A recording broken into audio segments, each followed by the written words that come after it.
दलितों के लिए हरिजन शब्द का प्रयोग आपने कई बार सुना होगा, लेकिन बीएसपी मूवमेंट या फिर बीएसपी के सभी बड़े नेताओं ने हरिजन शब्द को कभी स्वीकार नहीं किया।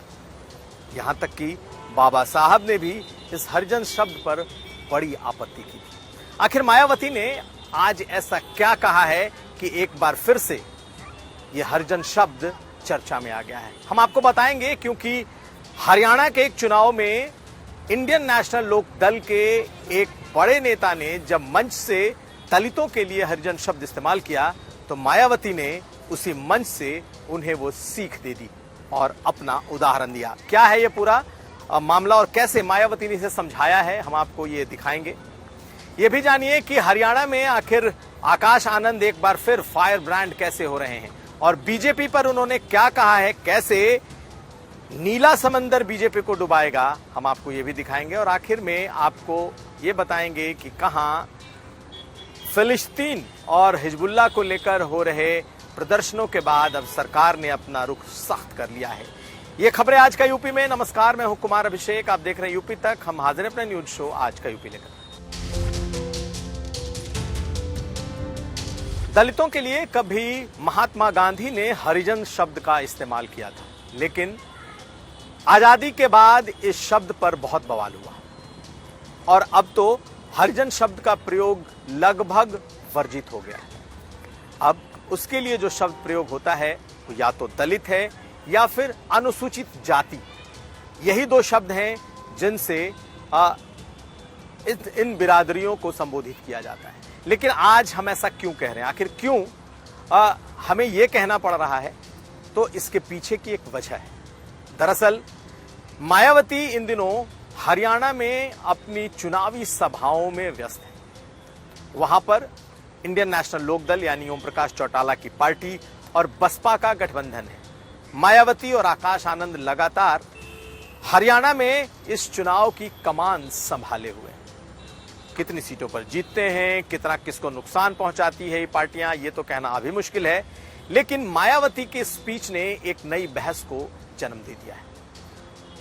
मायावती ने हरियाणा की एक सभा में एक स्पीच देते वक्त यह समझा दिया कि आखिर हरिजन शब्द का इस्तेमाल क्यों नहीं करना है अनुसूचित जाति के लोगों के लिए, और क्यों आज से नहीं, जब से मायावती ने अपनी सियासत की शुरुआत की है तब से लेकर अब तक अगर कोई भी उनके सामने ये शब्द का इस्तेमाल करता है तो वो उस शख्स को वहीं पर टोक देती है। दरअसल इंडियन नेशनल लोक दल के पूर्व प्रदेश अध्यक्ष ने मायावती के मंच पर ही कई बार हरिजन शब्द का इस्तेमाल कर लिया। दलितों की सभा में उन्होंने दलित या अनुसूचित जाति के बजाय उन्हें हरिजन जैसे शब्दों का उनके लिए इस्तेमाल किया।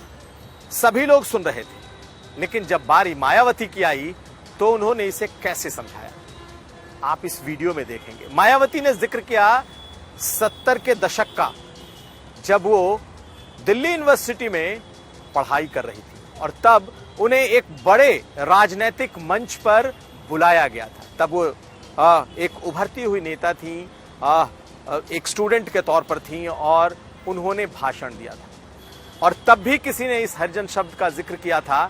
उन्होंने उस वाकये को याद किया और समझाया कि आखिर हरिजन शब्द का इस्तेमाल क्यों नहीं करना है।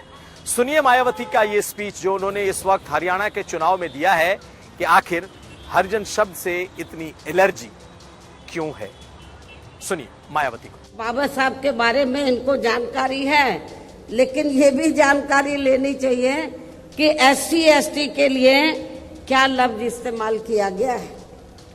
क्योंकि मुझे याद है सन 1977 में जब मैं वकालत की पढ़ाई कर रही थी, LLB फर्स्ट ईयर की स्टूडेंट थी, दिल्ली यूनिवर्सिटी से पढ़ रही थी। 1977 में जनता पार्टी की सरकार बनी और इन्होंने वोट क्या कह के लिया था कि हम स्वर्गीय श्री बाबू जगजीवन राम जी को देश का प्रधानमंत्री बनाएंगे, जिसको कांग्रेस ने नहीं बनाया। कांग्रेस ने भी नहीं बनाया जिनको, और जनता पार्टी ने भी नहीं बनाया 77 में। तो दलित वर्ग के लोग, अनुसूचित जाति जनजाति वर्ग के लोग पूरे देश में बहुत नाराज थे, खफा थे। तो उस समय उन्होंने दिल्ली में एक 3 दिन का जाति तोड़ो सम्मेलन रखा और उसमें ऑल इंडिया की तरफ से, तो यूथ की तरफ से, नौजवानों की तरफ से मुझे उन्होंने इनवाइट किया बोलने के लिए। और जब मैं उस सम्मेलन में बोलने के लिए गई तो वहां पर जितने भी जनता पार्टी के नेता थे तो वो बार बार हरिजन हरिजन इस्तेमाल कर रहे थे। तो मैंने उनको कहा कि एक तरफ तो आप जाति तोड़ने की बात कर रहे हैं और दूसरी तरफ आप हरिजन कह रहे हैं। यदि हम इसको पॉजिटिव सेंस में लें तो हम तो हरि का मतलब ईश्वर, हम तो ईश्वर की औलाद होगी, तो बाकी लोग क्या शैतान की औलाद है? ये मैंने 1977 में जब मुझे उन्होंने ऑल इंडिया की तरफ से इनवाइट किया तो ये मैंने वहां पर बोला था। तो उधर ही जो जनता पार्टी के जो नेतागण लोग थे उन्होंने माफी मांगी और कहा कि, मैंने बोला कि आपको सरकार संविधान से चलती है और संविधान के हिसाब से आप लोगों को जो वीकर सेक्शन के लोग हैं तो उनको अनुसूचित जाति जनजाति और अन्य पिछड़ा वर्ग बोलना चाहिए, तो ये ज्यादा बेहतर होगा। उनको रियलाइज करना पड़ा और ये कहना पड़ा कि बहन जी जो बोल रही है वो सही बोल रही है। तो मायावती का ये बयान कि दलितों के लिए हरिजन शब्द का इस्तेमाल करना है, यानी हरि के जन, यानी कि भगवान का बेटा, भगवान का आदमी, तो तर्क ये है कि अगर दलित और अनुसूचित जाति के लोग भगवान के लोग हैं तो क्या बाकी शैतान के लोग हैं? खैर, ये एक ऐसा मुद्दा है जिस पर बहस आगे भी चल सकती है, लेकिन मायावती ने अपने मंच से साफ साफ समझा दिया कि हरिजन शब्द कतई स्वीकार नहीं है। अब हम आपको बताएंगे आकाश आनंद ने क्या कहा है इस खबर में। तो इन दिनों आकाश आनंद एक बार फिर हमलावर हो रहे हैं। अब वो समाजवादी पार्टी से कहीं ज्यादा, कांग्रेस से कहीं ज्यादा भाजपा पर हमलावर है। और उन्होंने आज जो बात कही है वो आने वाले दिनों में अगर वो बातें सटीक होती हैं या सही बैठती हैं तो ये माना जाएगा कि आकाश आनंद परिपक्व हो चुके हैं। उन्होंने कहा है कि इस बार नीला समंदर भाजपा को डुबो देगा। जी हां, नीला समंदर का मतलब बसपा, नीला समंदर का मतलब दलित। खुद कितनी सीटें जीतेंगे, खुद बसपा या इनेलो जो है, इंडियन नेशनल लोक दल, ये कहां तक हरियाणा में पार पाएंगे कांग्रेस और बीजेपी से, ये तो कहना मुश्किल है। लेकिन नीला समंदर को अगर आप दलितों की ताकत माने तो इस बार बीजेपी के लिए मुश्किल है। हालांकि वो अपनी पार्टी के प्रचार में थे और कह रहे हैं कि भाजपा को डुबाने की ताकत इसी नीले समंदर में है, यानी इन्हीं दलितों के ताकत में है। सुनिए क्या कहा है आकाश आनंद। साथियों, ये हाथ दिखाकर हमारा बहुत बेवकूफ बना चुके हैं। अगली बार ये हाथ देखे तो इसके झंडे को उतार के जमीन पे दफना देना, क्योंकि अब हाथी का समय है। अब हाथी चश्मा लगाकर धूल उड़ाने वाला है। साथियों, ये आपको चंडीगढ़ लेके जाने वाला है। ऐसा समाज जो पढ़े लिखे पैदा करता है, ऐसा समाज जो किसी के सामने हाथ नहीं फैलाता, अपने हक के लिए लड़ना जानता है, उसे तुम भीख दोगे। ऐसे लोगों को समझा दीजिएगा कि यहां पर बहुजन समाज पार्टी और इनेलो की सरकार बनने वाली है। तुम्हारी भीख नहीं चाहिए। हम अपना हक छीनना जानते हैं और अब अपना हक छीन के रहेंगे। साथियों, हमें मुफ्त में राशन नहीं चाहिए। हम अपने आप अपनी सरकार बनाएंगे और अपने बच्चों को रोजगार देंगे और वो एक समाज में रहकर इज्जतदार तरीके से नौकरी कर कर अपना घर चलाने का काम करेंगे। किसी के सामने हाथ नहीं फैलाएंगे। नहीं आता हमें हाथ फैलाना, नहीं फैलाएंगे हम किसी के सामने हाथ। तो उत्तर प्रदेश से कहीं ज्यादा इस वक्त हरियाणा के चुनाव की चर्चा हम इसलिए कर रहे हैं क्योंकि उत्तर प्रदेश से जुड़े बड़े नेता इन दिनों हरियाणा में कैंप कर रहे हैं। और यही वजह है कि चाहे मायावती हो या फिर आकाश आनंद, हरियाणा से ही सही उत्तर प्रदेश की सियासत पर वहीं से निशाना साध रहे हैं। अब अगली खबर।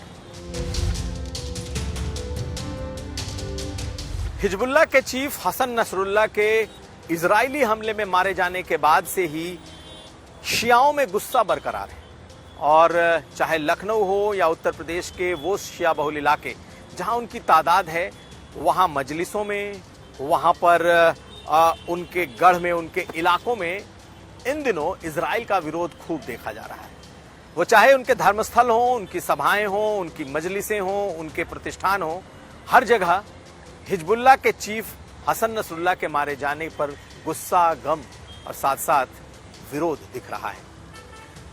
सरकार ने इस मामले में एक एडवाइजरी भी जारी कर रखी है कि अगर फिलिस्तीन के खिलाफ, फिलिस्तीन को लेकर के किसी भी तरीके का कोई धरना प्रदर्शन होता है, कोई बड़ा प्रदर्शन होता है, या फिर इजराइल और हमास, हिजबुल्लाह ऐसे मामलों को लेकर अगर यहां प्रदर्शन किया जाता है तो उसे बर्दाश्त नहीं किया जाएगा। पहले दिन लखनऊ में कई जगहों पर यह प्रदर्शन हुए, खास करके शिया बहुल मोहल्लों में। लेकिन सरकार ने जब उसके बाद रोक लगाई, उसके बाद अमेठी के शिया बहुल इलाके में जो जायस इलाका है, वहां पर भी इसे लेकर प्रदर्शन हुए, फिलिस्तीन के झंडे खूब लहराए गए और इसके बाद से सरकार सख्त हो गई। सरकार ने वहां पर नए नियमों के तहत अब कार्रवाई शुरू कर दी है और एक एफआईआर दर्ज की गई है, जिसमें कई लोगों के खिलाफ फिलिस्तीन का झंडा लहराने और हिजबुल्लाह के मारे जाने के बाद प्रदर्शन करने के खिलाफ तहरीर दी गई और अब उस पर कार्रवाई हो रही है। तो उत्तर प्रदेश में फिलहाल इस तरह के किसी भी प्रदर्शन को बर्दाश्त नहीं किया जाएगा, या कानून अगर कोई हाथ में लेता है तो उस पर कार्रवाई होगी, ऐसा सरकार साफ साफ संदेश दे रही है। तो ये था आज का यूपी। हम कल फिर हाजिर होंगे, तब तक आप हमें दीजिए इजाजत। देखते रहिए यूपी तक।